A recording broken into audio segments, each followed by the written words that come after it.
I found my 10-year-old daughter at a family reunion wearing a sign around her neck. It said, "Family disgrace, product of poor choices." My mother made her wear it, in front of 50 relatives, because my daughter is mixed race. I grabbed Maya and left.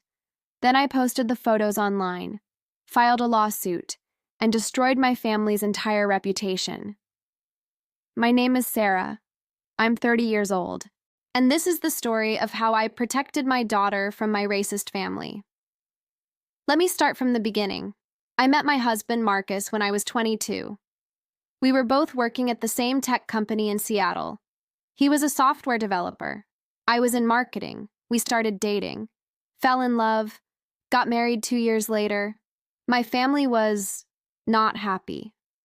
My parents are from a small town in Idaho, very conservative, very white. They'd never had a black person in their social circle. When I told them I was dating Marcus, my father said, "Are you sure about this?" "Sure about what?" "You know, dating outside your race." "Dad, it's 2015. This isn't unusual." "It is in our family." My mother was worse. She cried when I told her we were engaged. Actually cried. "What will people think?" "I don't care what people think, Mom. Your children will be confused. They won't know where they belong. They'll belong with us, their parents." They didn't come to the wedding, made excuses. My father had work. My mother was ill. Both lies. Marcus knew. He was hurt, but he never pressured me to cut them off. "They're your family," he said. "Give them time." So I did. When Maya was born 7 years later, things got slightly better. My parents came to the hospital, looked at their granddaughter. My mother held her, briefly. "She's beautiful," my mother said. "Thank you." "She looks a dark." "She's mixed race, Mom." "Of course she does." "I just mean, people will know." "Know what?" She didn't answer. Over the next few years, my parents saw Maya occasionally. Holidays. Birthdays. Always awkward, always uncomfortable. They'd make comments. "Is her hair always going to be like that? Can't you straighten it? Why does she tan so dark in the summer?" I'd defend Maya every time, but it wore on me. Marcus would get angry. "They're racist, Sarah. You know that. They're just from a different generation." "That's not an excuse." "I know, but they're my parents. And Maya is your daughter. She shouldn't have to hear that." He was right. 3 years ago, Marcus died. Car accident. Someone ran a red light. He was gone instantly. I was devastated. Maya was 7 years old, losing her father. My parents came to the funeral, stood in the back, left early, didn't offer to help, didn't offer support. My mother called the next week. "How are you doing?" "Not great, Mom. My husband just died."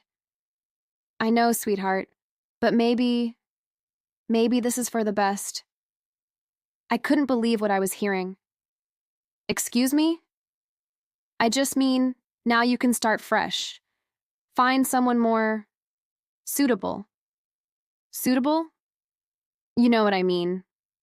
I hung up. Didn't talk to them for 6 months. Eventually, they reached out. Apologized. Sort of. "We didn't mean to upset you. You said my husband's death was for the best. We just want you to be happy." I was happy. With Marcus. "We know. We're sorry." I wanted to believe them. I wanted my daughter to have grandparents, so I let them back in.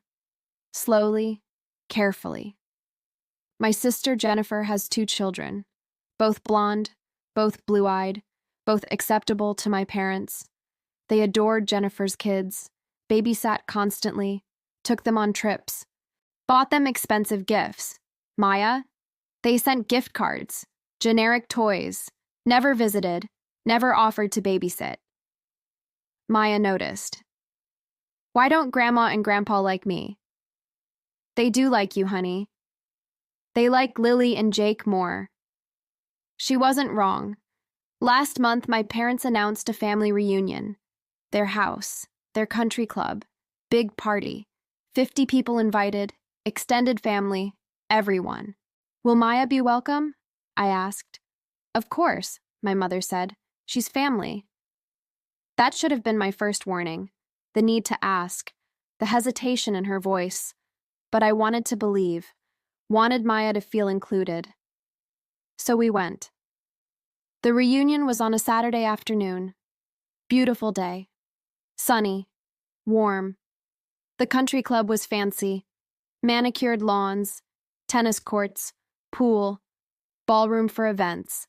Maya wore her favorite dress, purple with a white collar. She was excited.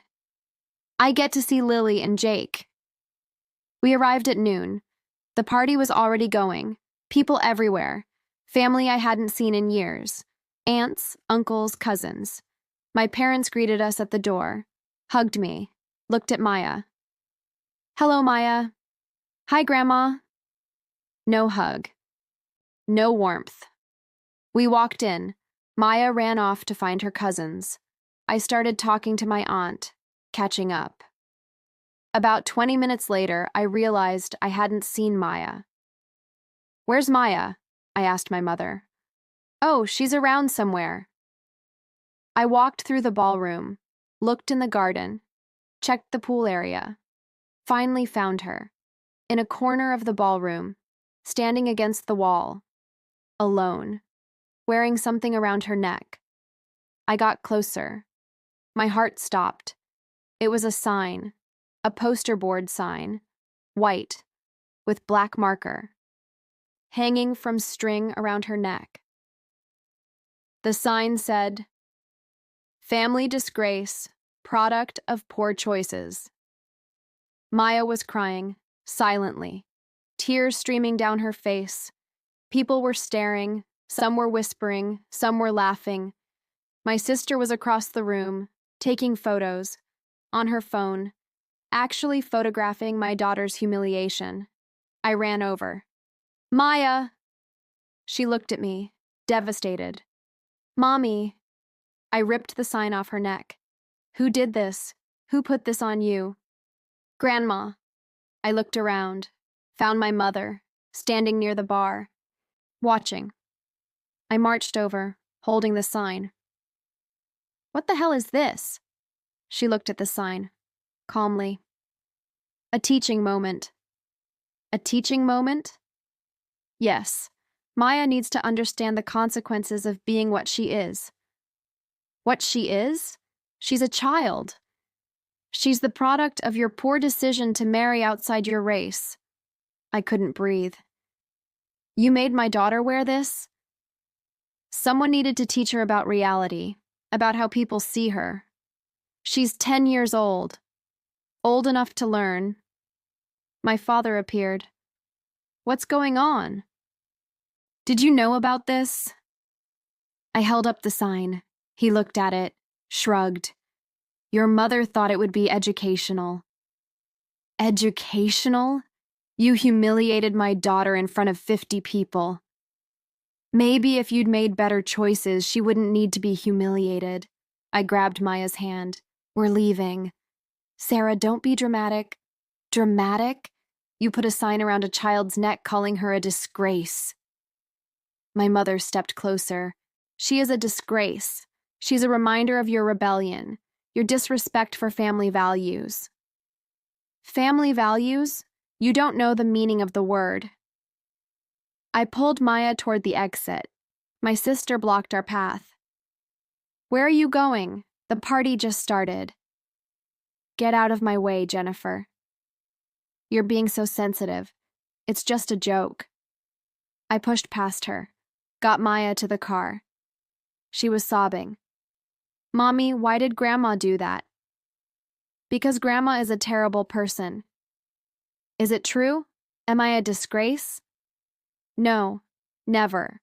You are perfect. You are loved. Grandma is wrong. Why does she hate me?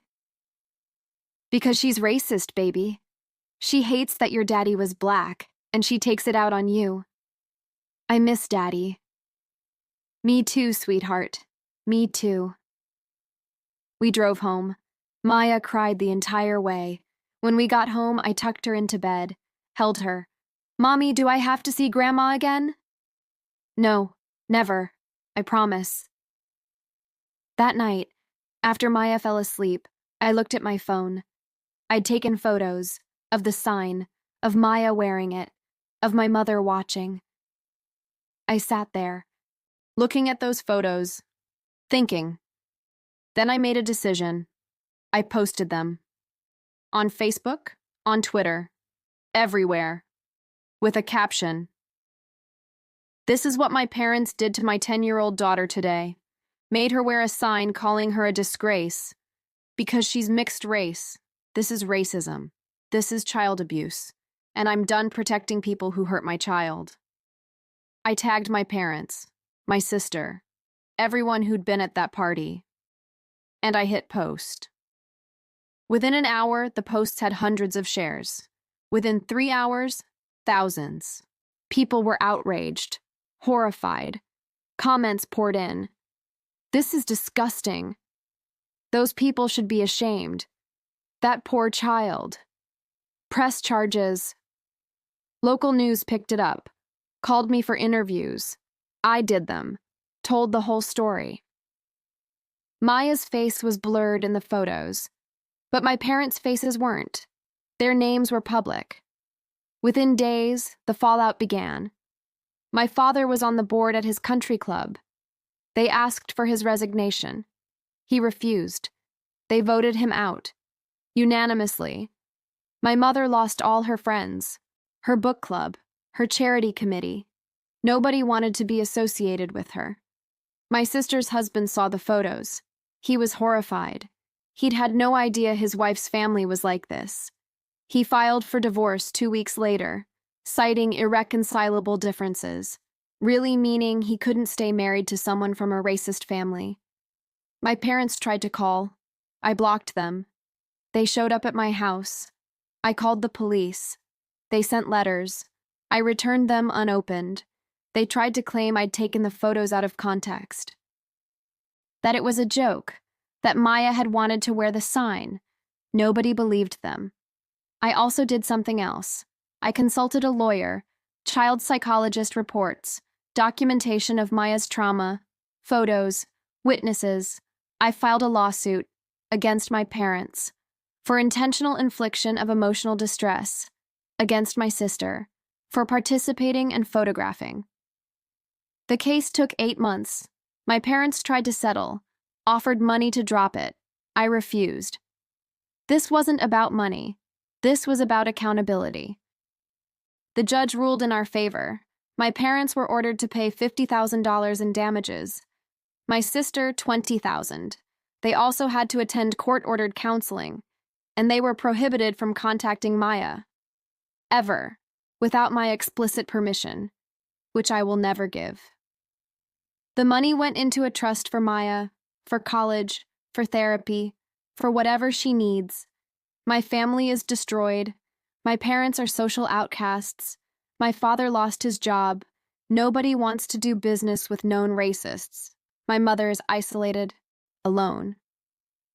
My sister lost her husband, her reputation, her friends. All of it. Gone. Because they thought it was acceptable to humiliate a child, to punish her for existing, for being mixed race, for being my daughter. Maya is in therapy now, working through the trauma. She's doing better, slowly. But she still has nightmares, still asks sometimes why her grandparents hated her. I tell her the truth. Because they're broken people, with hate in their hearts, and that's not your fault. Will I ever see them again? Not if I can help it. Good, I don't want to.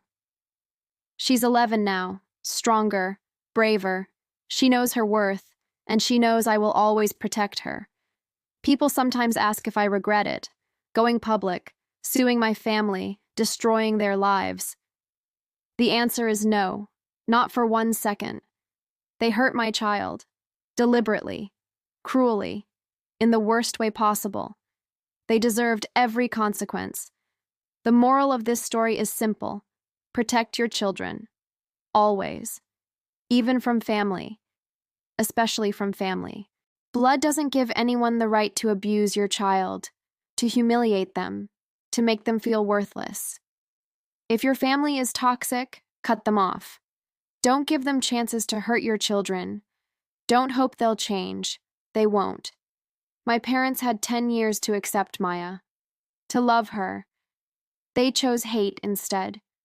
They chose to punish an innocent child for something she couldn't control. That's unforgivable. I have no regrets. My daughter is safe, protected, loved. And my parents? They're living with the consequences of their choices, just like that sign said. Consequences. To anyone dealing with racist family members who hurt your children, document everything. Protect your kids. And don't be afraid to cut them off. Completely. Forever. Your children deserve better. They deserve to grow up knowing they're valued, loved, accepted, not humiliated for existing. Maya knows she's loved now. By me. By her father's family. By her friends. By people who see her for who she is. A beautiful, smart, kind little girl who deserves the world. And I'll spend the rest of my life making sure she gets it. Thank you for watching. If you enjoyed this story, please like, subscribe, and share. And if you have children, protect them, fiercely, always. No matter who you have to cut off to do it.